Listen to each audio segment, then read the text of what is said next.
मेधा शुरू से ही पढ़ने में होशियार और मेधावी छात्रा थी। अच्छी पढ़ाई के बाद अच्छा कॉलेज सिलेक्शन और फिर बहुत अच्छी जॉब। तूने तो मेरा नाम रोशन कर दिया मेधा। अरे लेकिन ये जो काम करने का तरीका है ना, इसे बदल ले। 18 घंटे काम करेगी तो कल को बच्चा कैसे संभालेगी? तुम्हारी तरह पागल नहीं हूँ माँ, जो बच्चे और परिवार में फंस जाऊँ। मैं तो जिंदगी खुल कर जीऊंगी। सब कहने की बात होती है बेटा, अपने बच्चे का सुख हर कोई चाहता है। वक्त बीतता है और मेधा की शादी हो जाती है। शादी के कुछ सालों में ही मेधा एक सुंदर से बेटे की माँ बन जाती है। अरे यार, मेरी मैटरनिटी लीव खत्म हो रही है, क्या करे? माँ भी नहीं आ सकती, कैसे मैनेज करूँ? ऐसा करते हैं, इसके लिए एक केयर टेकर रख लेते हैं, वो देखा करेगी इसे।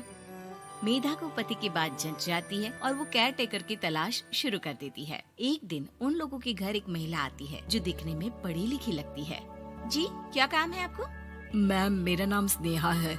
आपका एड देखा केयर टेकर का, क्या मैं आपके यहाँ काम कर सकती हूँ? हाँ, क्यों नहीं, लेकिन आप तो अच्छे घर की लगती हैं, फिर नौकरी क्यों?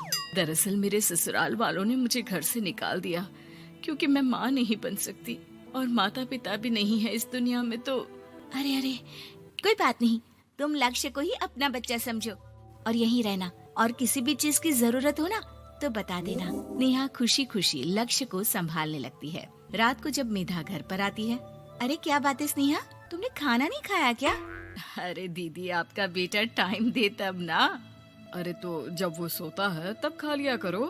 तब तो मैं इसके पास ही बैठी रहती हूँ। कोई मच्छर या कीड़ा काट ले लक्ष्य को तो अब आप पकड़ो, मैं खाना खा लेती हूँ। स्नेहा वहाँ से चली जाती है। बहुत ही अच्छे से ख्याल रख रही है ये लक्ष्य का। मेधा, इतना तो शायद तुम भी ध्यान नहीं देती। मेधा को पति की बात बुरी तो लगती है, लेकिन कुछ नहीं कहती। धीरे धीरे स्नेहा मेधा और उसके पति के साथ बाहर भी जाने लगी। सुनो, स्नेहा को भी बाजार ले चलते हैं, वो क्या है ना, लक्ष्य को देख लेगी जब तक मैं शॉपिंग कर लूंगी।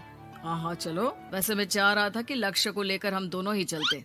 क्या यार, तुम तो फ्री में इमोशनल हो जाते हो, कितना देख लेंगे हम दोनों मिलकर, ले चलो उसे। कार से निकलकर मेधा और लक्ष्य रोड क्रॉस कर रहे थे कि सामने से कार आ जाती है। मेधा का ध्यान नहीं होता, लेकिन स्नेहा तुरंत लक्ष्य को मेधा से छीन लेती है। मेधा गिर जाती है और कार मेधा को छूकर निकलती है, जिससे मेधा को खून आ जाता है। पति मेधा को हाथ देकर उठाता है। स्नेहा लक्ष्य को लेकर गले लगाई रहती है। थैंक्स स्नेहा, मैंने तो ध्यान ही नहीं दिया था कि कार आ रही है। स्नेहा का गुस्सा मालकिन पर टूट पड़ता है। अरे कैसी माँ है आप, अगर आज कुछ लक्ष्य को हो जाता तो मैं आपको कभी माफ नहीं करती। छोटा सा बच्चा है, उसे चोट लगती है तो पता है कितनी तकलीफ होती है। पति भी स्नेहा को देखने लगता है कि उसे क्या हो गया। मेधा को स्नेहा पर काफी गुस्सा आ जाता है। घर आकर कहती है, देखो स्नेहा, माना तुम लक्ष्य को बहुत प्यार करती हो, लेकिन वो मेरा बेटा है, मैं कभी जानबूझकर उसके साथ बुरा नहीं कर सकती, समझी? मुझे माफ कर दीजिए, मैं लक्ष्य को लेकर कुछ ज्यादा ही सेंसिटिव हो चुकी हूँ। मैं ध्यान रखूंगी कि आगे से ऐसा ना हो। मेधा का मन स्नेहा से अब हटने लगा था। एक शाम मेधा ऑफिस से घर आती है कि लक्ष्य उसे दिखाई नहीं देता और ना ही स्नेहा। वो स्नेहा के कमरे में जाती है जहाँ दोनों सो रहे होते हैं।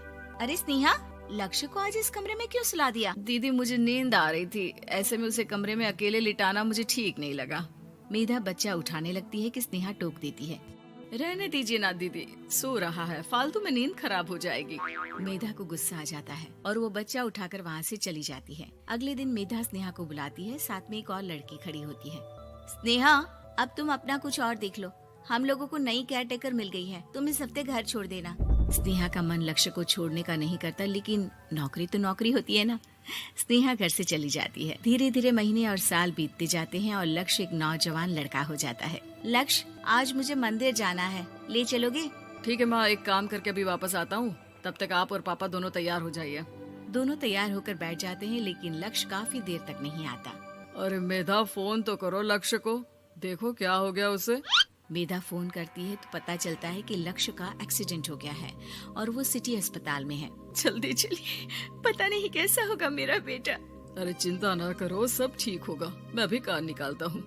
दोनों मियाँ बीवी अस्पताल पहुँचते हैं, जहाँ वो लोग देखते हैं कि लक्ष्य बिस्तर पर पड़ा होता है। एक महिला इन्हें यहाँ लेकर आई है, वो वहाँ बैठी है, लेकिन फिलहाल तो आप लोगों को इनके लिए किडनी का प्रबंध करना होगा। एक्सीडेंट में इसकी किडनी डैमेज हो गई है। मेरी ले लीजिए डॉक्टर साहब, मेरे बेटे को बचा लीजिए। नहीं नहीं, आप माँ हैं, आपकी नहीं ले सकते, पिता की भी नहीं। आप किसी रिलेटिव या दोस्त से पता कर लें और हाँ थोड़ा जल्दी करें क्योंकि देर होने से मामला बिगड़ सकता है।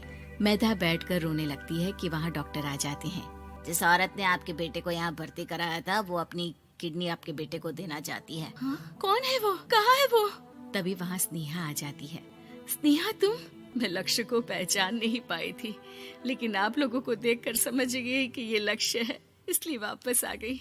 मैं अपनी किडनी आपके बेटे को देना चाहती हूँ। मेरी अपनी तो कोई औलाद नहीं, लेकिन लक्ष्य में मैंने हमेशा अपना बच्चा देखा। तुम धन्य हो स्नेहा, जो इतने साल में भी लक्ष्य को भूल नहीं पाई।